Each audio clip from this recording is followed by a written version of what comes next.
When I was a 15-year-old, my mum was leading the kids ministry in our church, and she decided to get me involved and encourage me as a young leader. And I really loved it. I really loved getting alongside the kids and growing as a leader. When I was 18, I went off to do a gap year, and at Christmas I came back and I went back to the kids club to support their nativity play.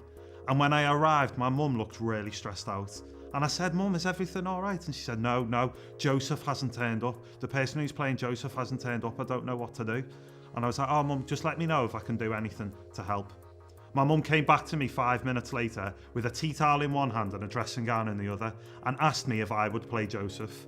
Now, I was an 18-year-old boy and Mary was a 7-year-old girl. And I thought, I have to help my mum here. And I had to step in and be Joseph. And it was one of the most humiliating moments in my life, as I had to walk on stage 6 foot tall with a 4-foot version of Mary. It was so embarrassing. I saw my mates come in and I pulled the tea towel over my head so nobody knew who I was. But I had to step into a role that I was too big for. And you know, when I think about that moment, it was really embarrassing for me. But it's what God did for us. Because God shrunk himself down. He is all powerful and a mighty, supernatural, huge God. And when Jesus came to the earth as a baby, that was God shrinking himself down into what he had created.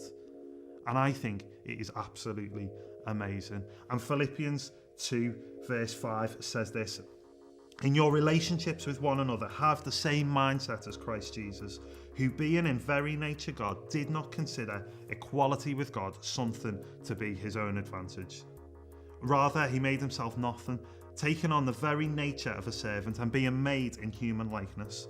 And being found in appearance as a man, he humbled himself by becoming obedient to death, even death on a cross." And when I think about Jesus becoming human and coming to earth, I am absolutely blown away. That God loved me so much that he would give up and step away from heaven to humble himself and become a baby so that we can know him.